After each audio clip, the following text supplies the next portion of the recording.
Hello students and namaste. A warm welcome to all the shining stars to my channel The Shining Stars. So कैसे हैं मेरे shining stars? I really hope you all are doing good. Okay, so beyond this, I have to tell you that we have already completed first 5 units of statistics, which is one of the components of JKSSP Finance Account Assistant exam, and now we are left only with the remaining 5 units. And now you can pat on your shoulder and you can say yes, I'm a statistics student from now onwards. अब आप statistics students बन चुके हो, you are statisticians now. ठीक है, सो आपको proud होना चाहिए कि येस अब मेरे को स्टैटिस्टिक्स आने लग गया है, मुझे समझ आने लग गया है. और जो फर्स्ट 5 जो बेसिक थे, जो मीन्स जो बेस थे, फाउंडेशन थे आपके स्टैटिस्टिक्स के, that you have completed. And now we are left only with remaining 5 units. And आज से हम स्टार्ट करेंगे unit number 6, that is theory of attributes. So let's get started. Okay, what is it? इस theory में, इस unit में आपको क्या क्या पढ़ना है? थ्योरी ऑफ एट्रीब्यूट्स किसके साथ डील करता है, इसकी क्लासिफिकेशन क्या है, इसके टाइप्स क्या हैं, उसके बाद हम कुछ नोटेशंस की बात करेंगे, फिर उसके बाद हमने एक कंटिजेंसी टेबल को स्टडी करना है, उसके बाद कंसिस्टेंसी ऑफ डेटा, और उसके बाद हम कुछ 3 रूल्स पढ़ेंगे जो कि बहुत इंपॉर्टेंट है अगर हम एग्जामिनेशन पॉइंट ऑफ व्यू से देखें. तो इन सबको 1 बाय 1 स्टडी करेंगे और कोशिश करेंगे कि 3 से 4 लेक्चर्स में हम इस यूनिट को भी वाइंड अप कर दें. क्लियर? और कोशिश करूँगी कि छोटी छोटी वीडियोस बनाऊँ सो दैट कि आपके लिए देखने में प्रॉब्लम ना हो. और ऐसा भी कर सकते हो आप फास्ट मोड पे भी लगा सकते हो, जैसे 1.25 पे लगा सकते हो या 1.5 पे लगा सकते हो. और उससे क्या होता है, आपका जो लेक्चर है वो भी जल्दी से वाइंड अप हो जाता है और आपको समझ भी आ जाएगा. क्लियर? तो आज हम स्टार्ट करते हैं थ्योरी ऑफ एट्रीब्यूट्स के साथ. जिन स्टूडेंट्स ने मेरे चैनल को अभी भी सब्सक्राइब नहीं किया है तो प्लीज़ सब्सक्राइब कर लीजिए, आपको ही हेल्प मिलेगी इन द फ्यूचर ऑल्सो. और जिन स्टूडेंट्स ने सब्सक्राइब किया है, अगर आपको प्लीज़ मेरी वीडियोस अच्छी लगती हैं तो आप लाइक करो, और अगर लगता है कि वैल्यूएबल कुछ आज हमने इस वीडियो से सीखा है तो आप कमेंट भी कर सकते हो. Clear? So let's begin with the first concept, that is classification of attributes. देखो, थ्योरी ऑफ एट्रीब्यूट्स में मैंने आपको फर्स्ट लेक्चर में, जो मेरा बिगनिंग में फर्स्ट लेक्चर आया था ना स्टैटिस्टिक्स का, उसमें मैंने बताया था कि स्टैटिस्टिक्स में जब भी हम स्टडी करते हैं ना तो क्वांटिटी डेटा की ही स्टडी करते हैं, क्योंकि सबसे पहले हम अपने डेटा को क्वांटिफाई करेंगे, नंबर्स के फॉर्म में लिखते हैं, उसके बाद ही हम उसको सॉल्व करते हैं, अदरवाइज हम नहीं कर पाते हैं. ठीक है, तो इसलिए हमें क्या रहता है कि पहले हमें अपना सॉल्व करना पड़ेगा, अपने डेटा को कन्वर्ट करना पड़ेगा इनटू नंबर्स. बट ये जो यूनिट है ना थ्योरी ऑफ एट्रीब्यूट्स, इसमें क्या रहता है कि हमें कैसे हम क्वालिटेटिव डेटा को भी सॉल्व कर सकते हैं न्यूमेरिकली. ठीक है, तो सबसे पहले हम अपने डेटा को क्वांटिफाई करते हैं इस यूनिट की हेल्प से, और उसके बाद ही हम अपने क्वेश्चंस को सॉल्व कर सकते हैं. तो डायरेक्टली हम कभी भी नहीं करते, इसलिए मैंने आपको बोला था कि हम क्वालिटेटिव डेटा को स्टडी नहीं करते हैं. ठीक है, क्वालिटेटिव डेटा को अगर स्टडी भी करते हैं तो उसको हम पहले क्वांटिफाई करते हैं, उसके बाद ही हम उसके साथ डील करते हैं. Clear? So theory of attributes में हम इसी को ही स्टडी करेंगे, क्वालिटेटिव एस्पेक्ट्स की स्टडी करेंगे by using quantitative measurements. Clear? अब एट्रीब्यूट्स क्या होता है वो आपको पता है ऑलरेडी कि एट्रीब्यूट्स में हम किसकी बात करते हैं. एट्रीब्यूट्स में we are talking about the qualities. Clear? हम क्वालिटीज़ की बात करते हैं.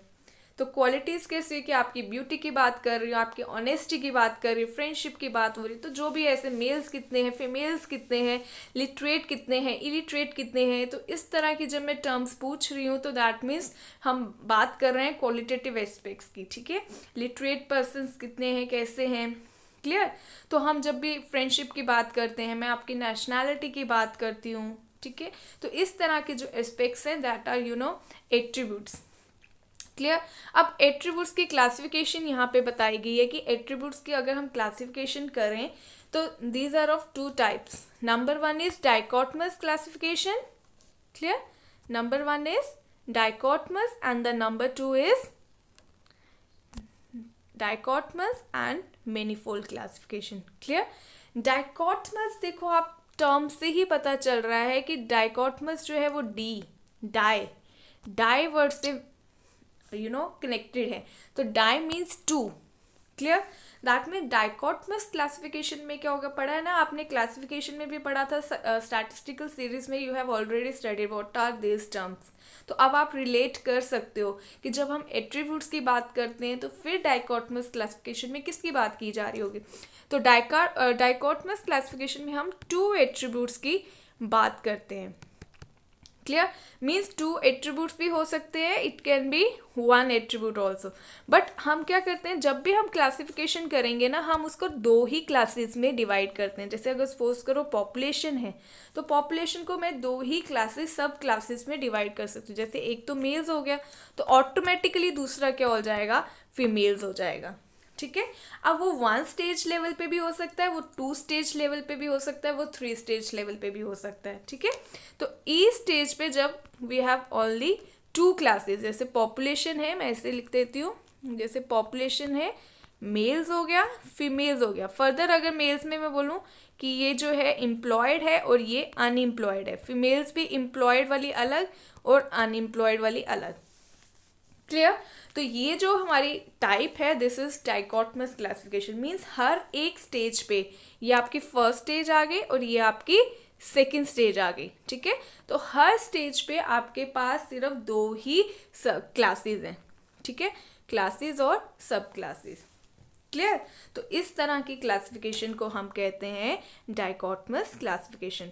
But suppose if we have more than 2 classes, then we name it as then we name it as manifold classification. Clear?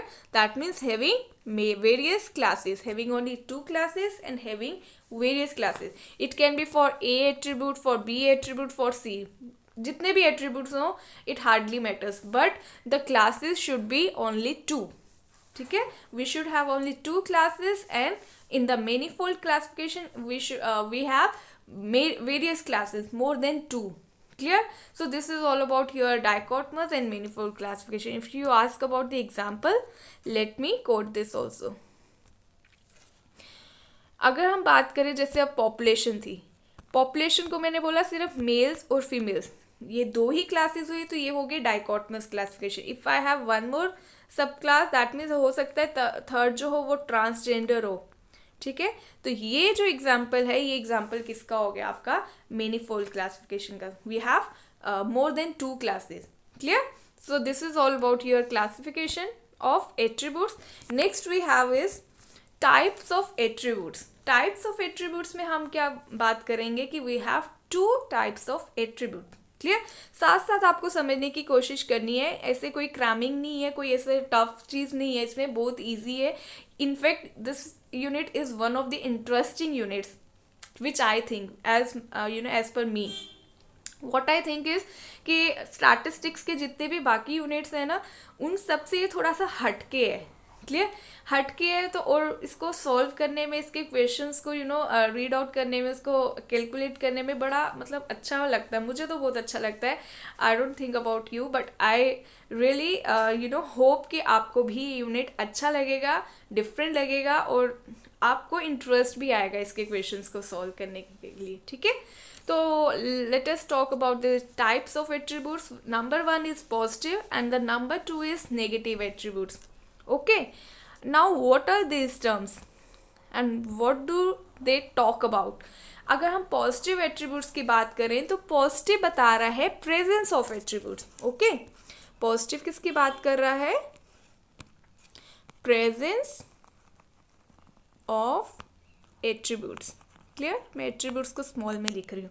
और जो आपका नेगेटिव एट्रीब्यूट्स है, they talk about the absence of attributes. ठीक है? एब्सेंस ऑफ एट्रीब्यूट्स, ये आप लिख सकते हो साथ साथ। जो हमारा पॉजिटिव है उसमें हम बात करते हैं प्रेजेंस की, और जो हमारा नेगेटिव है उसमें हम बात करते हैं एब्सेंस की। Clear? So this is all about your positive and negative. अभी हम बताएंगे कि प्रेजेंस हम कैसे डिनोट करते हैं, नेगेटिव हम एब्सेंस हम कैसे रिप्रेजेंट करते हैं। तो ये मैंने एक नोटेशन एंड टर्मिनोलॉजी का टॉपिक बनाया है, उसमें ही हम डिस्कस करेंगे। क्लियर? तो ये आप साथ साथ लिख भी सकते हो। देखो, सबसे पहले है प्रेजेंस ऑफ एट्रीब्यूट्स। अगर हम प्रेजेंस ऑफ एट्रीब्यूट्स की बात करें तो presence means positive attributes, positive attributes भी कह सकते हो या फिर प्रेजेंस ऑफ एट्रीब्यूट्स भी कह सकते हो, is one and the same thing. तो पॉजिटिव एट्रीब्यूट्स में हम प्रेजेंस की बात करते हैं। Now the question arises, how to represent presence of the attributes. कैसे मुझे पता चलेगा कि ये प्रेजेंस की बात कर रहे हैं और ये एट्रीब्यूट्स कौन से हैं जो कि नेगेटिव एट्रीब्यूट्स हैं, जिनकी जो कि एब्सेंस की बात कर रहे हैं। तो पॉजिटिव एट्रीब्यूट्स जो है ना, they are represented by the capital letters. जितने भी आपके कैपिटल लेटर्स हैं, जितने भी रोमन लेटर्स हैं, ये सारे के सारे क्या बात करेंगे, दे will talk about the presence of attributes. Clear? तो जितने भी एट्रीब्यूट्स हैं आपके, चाहे वो ए हो, बी हो, सी हो, डी हो, ई, मीन्स जितने भी आपके कैपिटल लेटर्स हैं ना, ये सारे के सारे किस में आ जाएंगे, प्रेजेंस ऑफ एट्रीब्यूट्स में। क्लियर? बट अगर हम बात करें एब्सेंस की,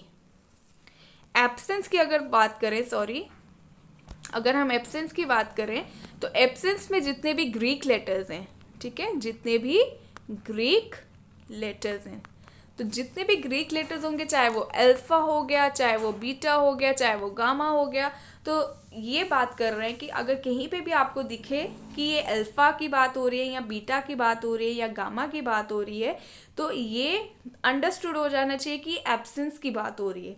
जिस भी एट्रीब्यूट की हम बात कर रहे हैं, ये उसके एब्सेंस की बात कर रहे हैं। क्लियर? आपको अभी थोड़ा सा टफ लग रहा होगा, मीन्स थोड़ा सा डिफरेंट है ना, बिल्कुल, तो कॉम्प्लिकेटेड लग रहा होगा, बट नॉट टू वरी। अभी हम जैसे जैसे इसके एग्जांपल्स करेंगे और क्वेश्चंस पे आएंगे ना, आपको ये सारे कॉन्सेप्ट्स जो है ना वो इजीली अंडरस्टैंड हो पाएंगे। क्लियर? और मैं इस तरह से ही इसके लेक्चर्स बनाऊंगी कि जिससे सीक्वेंस में हो और आपको समझने में प्रॉब्लम ना आए। ठीक है? कुछ नोटेशंस मैं पहले कवर करूंगी और कुछ मैं एक दो क्वेश्चंस के बाद कवर करूंगी, सो दैट कि जो बाकी की नोटेशंस है वो मैं आपको क्वेश्चन की हेल्प से समझा पाऊँ, तो आप कोरिलेट कर पाओ इजीली और इजीली अंडरस्टैंड भी कर पाओ। Actually that is my main priority ना, कि जितने भी बैकग्राउंड स्टूडेंट्स हैं जिन्होंने नहीं पढ़ा है, उनको अच्छे से हर एक चीज़ समझ आ जाए, उनको ऐसे ना लगे कि यार ये नहीं, मेरे से नहीं हो पाएगा, इस तरह के कॉन्सेप्ट दिमाग में आए ही ना। ठीक है? और लाने ही नहीं है कि हर किसी को अपने आप को बोलना है कि नहीं, मुझे आता है, मैं कर सकती हूँ, मैं कर सकता हूँ और मुझसे हो जाएगा और मैं करती भी हूँ। ठीक है? तो अपने आप में पॉजिटिव थिंकिंग और पॉजिटिव अप्रोच ही आपने बिल्ड करनी है, तो आप इजीली कर पाओगे। But you have to be with me from start till the end, as I say. Okay, so presence में हम कैपिटल लेटर्स की जितने भी कैपिटल लेटर्स हैं, they will talk about the presence और पॉजिटिव एट्रीब्यूट्स। एब्सेंस पे हम alpha beta gamma की बात करते हैं। Now it's time to take some examples. जैसे कि अगर मैं बात करूं, जैसे मैंने बताया ना, पॉपुलेशन में मेल्स भी आते हैं, फीमेल्स भी आते हैं।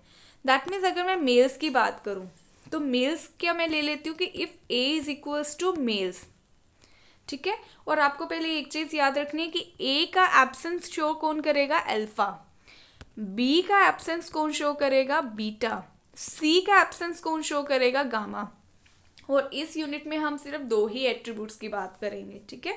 जब भी हम क्वेश्चंस, जितने भी प्रैक्टिकल क्वेश्चंस होंगे, उसमें we will talk only about 2 attributes. और आपके जो एग्जाम में क्वेश्चंस आते हैं वो भी या तो 1 एट्रीब्यूट के रिगार्डिंग होगा या 2। हाँ, जो number of classes, class frequencies वगैरह, ऑर्डर क्लास फ्रिक्वेंसीज होंगे वो अलग बात है। अदरवाइज हमें 2 एट्रीब्यूट्स की ही बात करनी है। क्लियर? 1 सेकेंड। ओके, तो अब अगर मैंने बात करी है प्रेजेंस की, मैं बोलती हूँ कि जो है ए इज इक्वल्स टू मेल्स, तो ऑटोमेटिकली आपके दिमाग में आ जाएगा कि अल्फा क्या हो गया। अगर ए मेल्स हैं तो अल्फा मीन्स उसकी एब्सेंस, मीन्स जिसमें मेल्स जो हैं वो नहीं है, that means alpha is equals to females. Automatically आपके ब्रेन ने सिग्नल दे दिया आपको। अगर इफ आई एम सेइंग कि B is equals to employed persons, ठीक है, B is equals to employed persons, तो ऑटोमेटिकली आपके दिमाग में आ जाएगा कि यार अगर बी जो है वो एम्प्लॉयड है, दैट मीन्स बीटा क्या होगा, बी का एब्सेंस कौन शो कर रहा है, बीटा।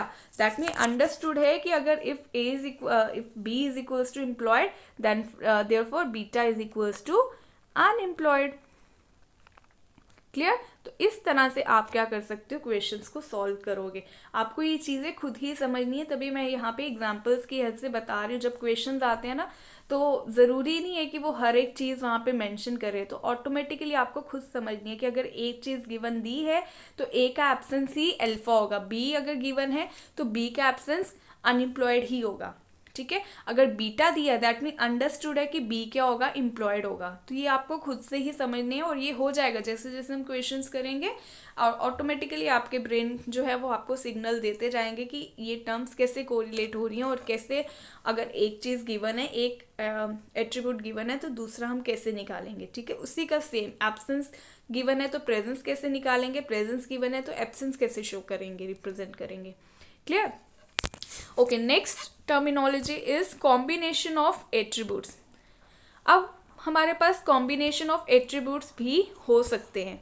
अभी तो हमने सिंगल सिंगल बात करी थी, अब हो सकते हैं कॉम्बिनेशंस हो, जैसे हो सकता है ए बी सी हो in the case of 3 attributes, हो सकता है ए बीटा हो सकता है अल्फा बीटा हो, but we can not have A alpha. कभी भी हम एक ही प्रेजेंस और एब्सेंस की बात एक क्लास फ्रीक्वेंसी में नहीं करेंगे। क्लास फ्रीक्वेंसी क्या होता है वो भी मैं अभी आगे बताऊंगी आपको। ठीक है, तो ये जो ब्रैकेट के अंदर टर्म्स है ना, तो ये होती है क्लास फ्रीक्वेंसी की। एक क्लास फ्रीक्वेंसी में कितनी ऑब्जर्वेशंस आ रही हैं, तो एक क्लास फ्रीक्वेंसी में यहाँ पे 3 ऑब्जर्वेशंस आ रही है, ए भी आ रहा है, बी भी आ रहा है, सी भी आ रहा है। यहाँ पे हमारे पास 2 ऑब्जर्वेशंस आ रही है, ए और बीटा। यहाँ पे ऑब्जर्वेशंस आ रही है अल्फा एंड बीटा। क्लियर? तो इसे हम क्लास फ्रीक्वेंसीज कहते हैं। तो कॉम्बिनेशंस इसी तरह से बनते हैं। मैं आपको फिर से एग्जांपल लेके बताती हूँ सेम वाली, जैसे कि मैंने बोला था कि ये पॉपुलेशन है। ठीक है, तो पॉपुलेशन में अगर हमारे पास A is equals to males and therefore alpha is equals to females, B is equals to literate person, therefore beta is equals to illiterate person, let us suppose. तो कॉम्बिनेशन कैसे होगा, अगर सपोज करो जैसे ये ए बीटा है, तो A beta क्या बता रहा है, कॉम्बिनेशन को हमने बोलना कैसे है। ए बीटा तो लिखने में आ गया, लेकिन इसको मैं अगर बोलने पे जाऊं तो मैं कैसे इसको प्रोनाउंस करूंगी, तो मैं बोलूंगी इसका मतलब क्या है, ए बीटा क्या सिग्निफाई कर रहा है। तो A beta signifies that A means males, beta means illiterate, that means A beta stands for illiterate males. Clear? A beta stands for illiterate males. ठीक है, अगर जैसे सपोज करो यहाँ पे अल्फा बीटा है, तो अल्फा बीटा क्या सिग्निफाई कर रहा है, आपको सीधे बताना है। अल्फा कहाँ जा रहा है, अल्फा का मतलब है फीमेल्स, बीटा का मतलब है illiterate, that means A beta stands for illiterate females. Clear? तो यहीं पे मैंने लिख दिया। ओके, अल्फा बीटा का मतलब है अल्फा मीन्स फीमेल और बीटा मीन्स इलिटरेट। तो फीमेल्स इलिटरेट तो नहीं बोलूंगी ना, तो बोलने में हम बोलेंगे इलिटरेट फीमेल्स, वो फीमेल्स जो कि इलिटरेट हैं, females who are illiterate, that mean short we can say illiterate females. Clear? I hope it is understood to you. अगर 3 एट्रीब्यूट्स होते, इफ वी हैव 3 एट्रीब्यूट्स, मुझे एम्प्लॉयमेंट भी देखनी है और मुझे यहाँ पे लिटरेसी देखी, अब मुझे सी स्टैंड फॉर एम्प्लॉयमेंट। ठीक है, C stand for employment, that means A B C क्या सिग्निफाई कर रहा है, A B C signifies that A means males, B means illiterate, C means employed, that means illiterate employed males. ठीक है, इस तरह से आप इसको सिग्निफाई करोगे, it stand for this term. Okay, so this is all about combination of attribute. Combination of attributes में means हम कॉम्बिनेशंस की बात कर रहे हैं डिफरेंट एट्रीब्यूट्स की, और उससे कैसे हम स्टैंड फॉर कैसे करेंगे। ठीक है, तो कैसे सिग्निफाई करेंगे। ओके, अब क्लास किसे कहते हैं, जब मैं बोल रही हूँ ना इतनी क्लासेस मीन्स हम ये जो डिफरेंट एट्रीब्यूट्स की बात कर रहे हैं ना, इसी को ही हम क्लासेस कह रहे हैं। तो different attributes are themselves called as classes. अब ये जो क्लासेस है ना, दे आर होमोजीनियस ऑल्सो, ये होमोजीनियस भी होती है एंड म्यूचुअली एक्सक्लूसिव भी होती है। आप इसको लिख सकते हो, they are homogeneous as well as mutually exclusive. Homogeneous means आपको यूनिट 4 में मैं ऑलरेडी बता चुकी हूँ क्लासिफिकेशन ऑफ डेटा में। ठीक है, तो होमोजीनिटी बताता है कि एक क्लास में जैसे अगर मेल्स हैं तो मेल्स वाली क्लास में सारे मेल्स ही होंगे, कोई भी फीमेल पर्सन नहीं हो सकता वहाँ पे, ठीक है। तो वहाँ पे जितने भी होंगे सिमिलर आइटम्स होंगे और सारे के सारे सेम होंगे, मीन्स सभी मेल पर्सन ही होंगे वहाँ पे। ऐसा नहीं हो सकता कि मेल की कैटेगरी की, मेल की क्लास में कोई फीमेल एंटर करेगा या फिर कोई ट्रांसजेंडर होगा, नहीं, सिर्फ मेल पर्सन ही वहाँ पे लाइक करेंगे। और म्यूचुअली एक्सक्लूसिव क्यों कहा जाता है? अगर जितने भी मेल्स यहाँ आ गए, अब वो किसी और ग्रुप में ओवरलैप नहीं कर सकते। यहाँ एग्जिस्ट कर गए तो they can not exist in any other group, they can exist only in one and only one group. Clear? तो यही हम बात कर रहे हैं। क्लियर है?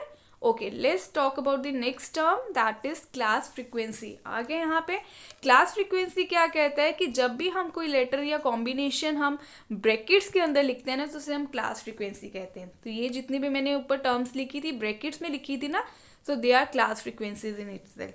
ये एक क्लास फ्रीक्वेंसी है जिसमें 3 ऑब्जर्वेशंस लाइक कर रही है। ए मीन्स मेल्स भी लाइक कर रहे हैं, इलिटरेट पर्सन्स भी लाइक कर रहे हैं, और सी मीन्स एम्प्लॉयड पर्सन्स भी लाइक कर रहे हैं। तो फ्रीक्वेंसी, क्लास फ्रीक्वेंसीज हम इसको बोलते हैं। जो भी आइटम्स हम अंडर ब्रैकेट्स रखेंगे, they will be called as your class frequencies. Clear? Okay, अब ये जो क्लास फ्रीक्वेंसीज है, ये जो क्लास फ्रीक्वेंसीज है, it can be positive, it can be negative class frequency, it can be contrary class frequencies. Now what are these terms? Let's see. अगर हम positive class frequencies की बात करें, तो पॉजिटिव मीन्स आपको पता है, अब अंडरस्टूड होना चाहिए, पॉजिटिव मीन्स जिसमें प्रेजेंस की बात हो रही है। क्लियर? प्रेजेंस मीन्स जिसमें हम ए की बात कर रहे हैं, मीन्स वो क्लास फ्रीक्वेंसीज होती हैं अंडर ब्रैकेट, वो ऑब्जर्वेशन जो अंडर ब्रैकेट आ रही हैं। अब दैट मीन्स अंडर ब्रैकेट अगर हम ए बी की बात कर रहे हैं तो ये हो गई पॉजिटिव, ठीक है। ए बी सी की बात कर रहे हैं, ये भी हो गया पॉजिटिव। सिर्फ ए की बात कर रहे हैं, ये भी पॉजिटिव। सिर्फ बी की बात कर रहे हैं, ये भी पॉजिटिव। सिर्फ सी की बात कर रहे हैं, तो ये सारे क्या होंगे? पॉजिटिव एट्रीब्यूट्स या positive class frequencies. Clear? So positive class frequencies में वही ऑब्जर्वेशंस होंगी जो कि प्रेजेंस की बात करेंगे, जिसमें सिर्फ सारे कैपिटल लेटर्स ही देखने को मिलेंगे आपको। Okay, now the next term is negative. अब नेगेटिव कौन से होंगे? जिसमें सारे के सारे क्या होंगे? एब्सेंस की बात कर रहे होंगे। Clear? So negative will talk about the absence of attributes in the class frequency. अब क्लास फ्रीक्वेंसीज में जितनी भी ऑब्जर्वेशंस है, they will all talk about the absence of attributes. Clear? That mean negative attributes कौन से होते हैं? अब आपको पता है ना, alpha beta gamma, that mean इनके जितने भी कॉम्बिनेशंस होंगे वो सारे के सारे कौन से होंगे? नेगेटिव वाले। क्लियर? जैसे अल्फा की बात करते हैं, बीटा की बात करते हैं, या गामा की क्लास फ्रीक्वेंसी हो गई, या अल्फा बीटा का कॉम्बिनेशन हो सकता है, बीटा गामा का कॉम्बिनेशन हो सकता है। तो ये सारे जितने भी कॉम्बिनेशंस हैं, ये जितनी भी क्लास फ्रीक्वेंसीज है, these are all negative class frequencies. Okay, so it is understood to you. Okay, now the next term is contrary class frequencies. What this term is talking about? Contrary frequencies are those in which we have the combination of both positive as well as negative class frequencies. Clear? So contrary includes both positive as well as negative. इसमें positive भी आ जाता है और negative, दोनों के combinations आएंगे. We can have the example also. जैसे यहाँ पे एग्जाम्पल है ना ये वाला, अब देखो मैं यहाँ से बताती हूँ, ये कौन सा है? पॉजिटिव वाला। ये कौन सा है? नेगेटिव का एग्जाम्पल। और ये जो ए बीटा है, दिस इज योर कॉन्ट्रेरी, क्योंकि यहाँ पे पॉजिटिव की भी बात हो रही है और नेगेटिव की भी बात हो रही है। तो जितने भी कॉम्बिनेशन इस तरह से होते हैं जहाँ पे पॉजिटिव नेगेटिव दोनों लाइक कर रहे हो under the same class frequencies, they will be called as your contrary class frequencies. Understood? Okay, जैसे कि मैं बात कर रही हूँ ए बीटा सी, ये कॉम्बिनेशन, ये जो क्लास फ्रीक्वेंसी है, दिस इज कॉन्ट्रेरी। अगर मैं बात कर रही हूँ ए अल्फा बीटा सी, तो ये भी हो गया कॉन्ट्रेरी। अगर मैं बोल रही हूँ alpha beta, that means contrary. अगर मैं लिखती हूँ अल्फा अल्फा बी लिखा था, ये कॉन्ट्रेरी, बट अगर मैं अल्फा और बीटा लिखती हूँ तो ये नेगेटिव हो जाएगा, it will not be considered as contrary. So contrary हमें हमेशा दोनों आते हैं, पॉजिटिव भी और नेगेटिव, सेम टाइम पे सेम क्लास फ्रीक्वेंसी में दोनों लाइक करेंगे। क्लियर? सो अगर सिर्फ नेगेटिव लाइक करेंगे, सिर्फ एब्सेंस की बात होगी तो नेगेटिव, सिर्फ प्रेजेंस की बात होगी तो पॉजिटिव, और अगर दोनों होंगे कॉम्बिनेशन ऑफ बोथ तो it will be called as contrary. Clear? Okay, next term is order of class frequencies. ये टर्म कंप्लीट कर लेते हैं और इसके बाद इस लेक्चर को हम वाइंड अप करते हैं। तो आप प्रैक्टिस करो, अच्छे से ज़्यादा प्रैक्टिस करो, सो दैट कि जब मैं नेक्स्ट नोटेशंस और टर्मिनोलॉजीज पे आऊँ तो आपको ये सारी अच्छे से क्लियर हो, और इसको सीक्वेंस में ही फॉलो करना इन लेक्चर्स को। अदरवाइज अगर आप जंप करोगे ना तो you will not be able to understand any other concepts. So you have to be in a sequence. Try to follow this unit in a sequence based base. Okay? क्योंकि अगर आपको basic ही नहीं पता होगा ना कि प्रेजेंस को कैसे डिनोट करते हैं, एब्सेंस को कैसे डिनोट करते हैं, तो आप क्वेश्चंस कैसे सॉल्व करोगे? तो क्वेश्चंस में जो टर्म्स लिखी हैं वो आप समझ ही नहीं पाओगे। So you have to first try to grab these terms and then you can jump to the next concepts. Okay? Order of class frequencies में बात करते हैं। ऑर्डर ऑफ क्लास फ्रीक्वेंसी क्या कहता है कि हर एक क्लास फ्रीक्वेंसी में हम कितने वहाँ पे एट्रीब्यूट्स हैं। ओके, अगर वहाँ पे एक ही एट्रीब्यूट है, मीन्स अगर जितनी भी आपकी क्लास फ्रीक्वेंसी है उसमें एट्रीब्यूट्स कितने लाई कर रहे हैं, जैसे यहाँ पे एक ही एट्रीब्यूट लाई कर रहा है। ओके, अगर एक एट्रीब्यूट लाई कर रहा है तो उसे हम क्लास ऑफ फर्स्ट ऑर्डर बोलेंगे। ये जस्ट टर्म्स हैं कि आप हर तरह की क्लास फ्रीक्वेंसी को कैसे बोलोगे। तो ये अगर हर एक क्लास फ्रीक्वेंसी में एक ही ऑब्जर्वेशन है तो आप इसको बोल सकते हो क्लास ऑफ फर्स्ट ऑर्डर। अगर दो ऑब्जर्वेशन, जैसे ये वाला जो है, इसमें इस क्लास फ्रीक्वेंसी में कितने ऑब्जर्वेशन है, कितने एट्रीब्यूट्स हैं? दो है, एक ए है और दूसरा बीटा है। That means it has two attributes, therefore it is called as class of second order. तो ये हो गई, ये वाली हो गई फर्स्ट ऑर्डर और ये हो गई सेकेंड ऑर्डर। क्लियर? अगर मैं अल्फा बीटा की बात करूं, again it is of second order. Clear? अगर मैं बात करूं ए बीटा सी, अगर मैं ए बी सी की बात, इट हार्डली मैटर्स कि वो पॉजिटिव नेगेटिव है या कॉन्ट्रेरी है, वो अलग हो गया। ठीक है, अगर सिर्फ हर एक क्लास फ्रीक्वेंसी में एब्सेंस की बात हो रही है नेगेटिव, पॉजिटिव की बात हो रही है प्रेजेंस की बात हो रही है positive, both combination at contrary, वो होगी टर्म्स कि इनको हम बोलते हैं क्या है। लेकिन अगर एक क्लास फ्रीक्वेंसी में एक ही ऑब्जर्वेशन है, एक ही एट्रीब्यूट है, that means class of first order. अगर दो एट्रीब्यूट्स हैं, क्लास ऑफ सेकेंड ऑर्डर, जैसे कि यहाँ पे एग्जाम्पल्स दिए। अगर तीन एट्रीब्यूट्स हैं तो क्लास ऑफ थर्ड ऑर्डर, जैसे कि यहाँ पे एग्जाम्पल दिए। ए बी सी, तीन आ गए ना एट्रीब्यूट्स यहाँ पे, 1 2 3। यहाँ पे भी ए बीटा सी 3 एट्रीब्यूट्स, यहाँ पे भी यहाँ पे ए बीटा सी, यहाँ पे alpha beta C 3 attributes, alpha beta gamma 3 attributes.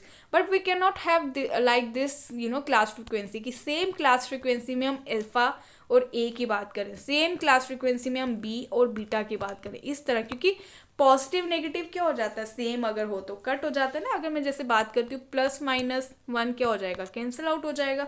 तो इसलिए सेम यहाँ पे हम पॉजिटिव नेगेटिव हम नहीं रखते हैं सेम एट्रीब्यूट का, क्योंकि पॉजिटिव नेगेटिव क्या हो जाएगा, वो कैंसिल आउट हो जाता है। तो इसलिए इस तरह के एट्रीब्यूट्स नहीं स्टडी किए जाते हैं। क्लियर? ये याद रखना। आप हो सकता है आपके ऑप्शन में आपको कंफ्यूज करने के लिए ए अल्फा साथ में दिया जाए, तो वो आप कभी भी ऑप्शन मार्क नहीं करोगे। Okay, now the next is class of zero order. अब हमारे पास एक क्लास और है जिसको हम बोलते हैं class of zero order. First second third होगी ना, अगर 4 एट्रीब्यूट्स होंगे तो क्लास ऑफ फोर्थ ऑर्डर। इसी में सिमिलर वे में आप सभी को डिफाइन कर सकते हो। But we have class of zero order also. What is it? N. ये जो आपका एन है इसे हम बोलेंगे class having no attributes. Clear? N means N क्या है, आपका पॉपुलेशन है। तो पॉपुलेशन जो है वो class of zero order okay. ओके, तो ये आपको याद रखना है। You have to learn this thing that n is not a class of first order or second order or third order or neither fourth order or any other. It is a class of zero order. Clear? So these are all terms under your class, frequency and order of classes. Now the next is, what is the formula for calculating any order class frequency? अगर हमें किसी भी तरह की class frequency दी जाए तो उसे हम कैसे कैलकुलेट करेंगे? ठीक है, तो there is a formula for calculating nth order class frequency and that is your this NCR into 2 raised power r। ठीक है, NCR यहाँ ये सुपरस्क्रिप्ट है और ये सबस्क्रिप्ट है, मीन्स सी के ऊपर आ रहा है, लेफ्ट अपवर्ड साइड आ रहा है, और सी के बेस उसके फुट में आ रहा है आर, ठीक है।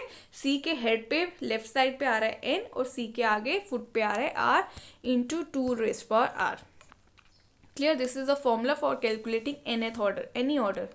तो अगर आपको कोई भी ऑर्डर ऑफ क्लास फ्रीक्वेंसी के लिए पूछा जाए कि यार ये फर्स्ट ऑर्डर है, सेकंड ऑर्डर है, थर्ड ऑर्डर है, इन the case of number of attributes, अगर जैसे आपको मैं बोलूँ कि 2 एट्रीब्यूट्स में मुझे बताओ भाई फर्स्ट ऑर्डर क्लास फ्रीक्वेंसीज कितनी होंगी, इस तरह के क्वेश्चन तो आप इजीली निकाल पाओगे। बट अगर नंबर ऑफ एट्रीब्यूट्स बढ़ते गए, अगर मैं 7 एट्रीब्यूट्स में बताऊँ 3 ऑर्डर, तो हम इतना कैलकुलेट नहीं कर सकते हैं, ठीक है। तो इसलिए हमें फॉर्मुलेस दिए जाते हैं, फॉर्मुलेस की हेल्प से अब जितने भी एट्रीब्यूट्स है उसमें मुझे फर्स्ट ऑर्डर पूछा जाए, सेकंड ऑर्डर पूछा जाए, थर्ड ऑर्डर पूछा जाए, मैं इजीली कैलकुलेट कर सकती हूँ by using this very formula. Okay, ये वाला।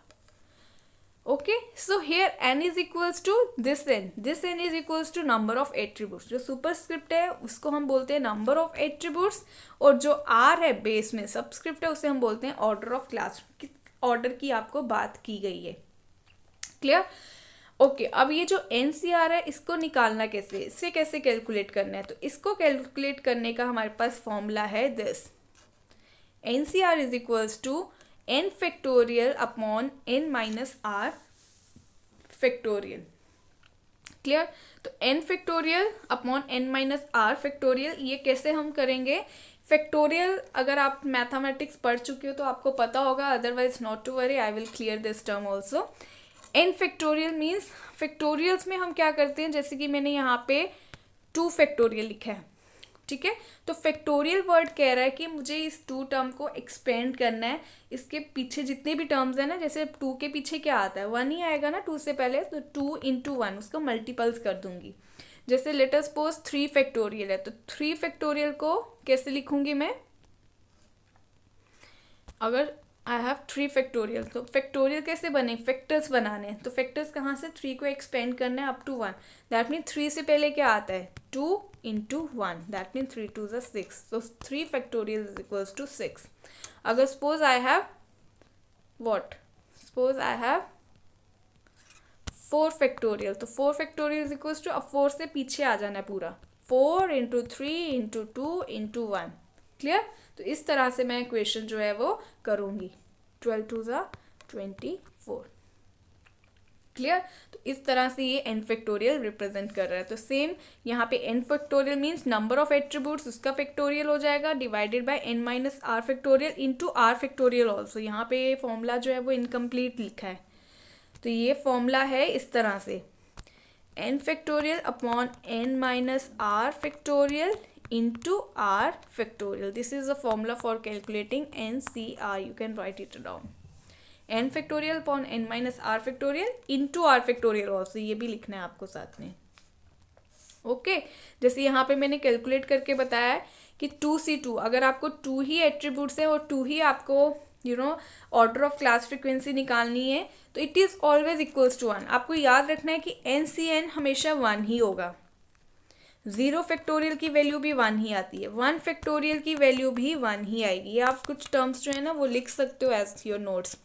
1 फैक्टोरियल इज इक्वल्स टू 1, ठीक है। 0 factorial is also equals to 1, NCN is also equals to 1। NCN मतलब अगर नंबर ऑफ एट्रीब्यूट्स और नंबर ऑफ क्लास फ्रीक्वेंसी दोनों सेम है, दोनों दो हैं, तो ये 1 का आंसर ही आएगा। जैसे अब 2C2 हो गया ना,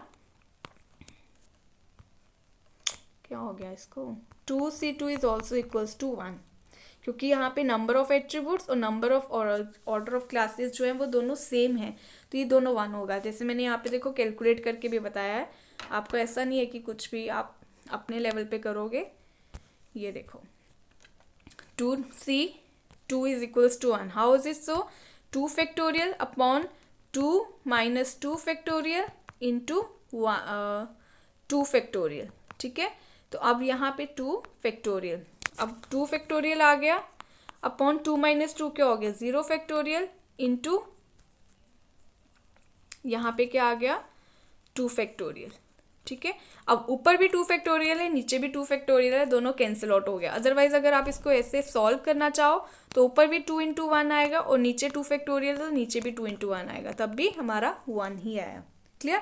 बट अगर 2C1 होगा तो फिर आएगा आंसर 2। अगर आप इसको सॉल्व करो 2 factorial upon 2 minus 1 factorial into 1 factorial, अगर आप 3C2 करो, इसको भी आंसर करोगे, इसको सॉल्व करोगे तो आपका 1 ही आएगा। अगर 3C2 करोगे तो आंसर 3 आएगा, जैसे 3 factorial upon 3 minus 2 factorial into 2 factorial. Clear. So this value is equals to 3, क्योंकि 3 फैक्टोरियल आ जाएगा 3 into 2 into 1, 3 into 2 into 1, 3 factorial is equals to 3, means 3 से पीछे जाना है आपको। अब 3 माइनस 2 क्या हो गया, 1 factorial, 1 factorial is equals to 1, क्योंकि 1 के पीछे तो कुछ भी नहीं है ना। 2 फैक्टोरियल इज 2 इंटू 1, तो 2 इंटू 1 2 इंटू 1 कट गया, we are left only with 3। Clear. So 3 is the answer, this is equals to 3। यहाँ पे आंसर नहीं लिखा मैंने, this is equals to 3। This is how you have to calculate this. Okay, now let's proceed to the question. Find the number of second order classes for 3 attributes. देखो 3 attributes के लिए आपको second order classes देखनी है। अगर हमारे पास 3 attributes हों तो उसमें सेकेंड ऑर्डर क्लासेस कितनी होंगी। सेकेंड ऑर्डर मीन्स जिसमें 2 ही ऑब्जर्वेशंस हों। ये चल क्यों नहीं रहा, जैसे ए बी है, ए बीटा हो सकता है, अल्फा बी हो सकता है, अल्फा बीटा हो सकता है। तो इस तरह की जो सेकेंड ऑर्डर क्लासेस हैं, अगर हम 3 एट्रीब्यूट्स की स्टडी करें तो वो कितनी होंगी, वो आपको बताना है। ठीक है, तो वो आप कैसे बताओगे, फॉर्मूला आपको पता है, formula is NCR into 2 raise power R। Clear. We are n is equals to 3, order 3 attributes है और second order classes, means R is equals to 2।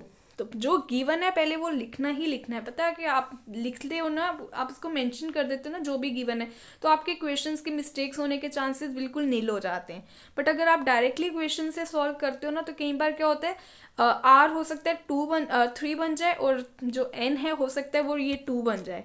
तो वो आप इंटरचेंज करोगे तो आंसर कभी भी सही नहीं आएगा, फिर कंफ्यूज हो जाओगे, फिर टाइम कम होगा, और ज़्यादा टेंशन आएगी, और ज़्यादा प्रेशर पड़ेगा। तो क्वेश्चन सॉल्व करने की वो जो कैपेसिटी और वो जो एबिलिटी है आपकी, वो ख़त्म हो जाएगी।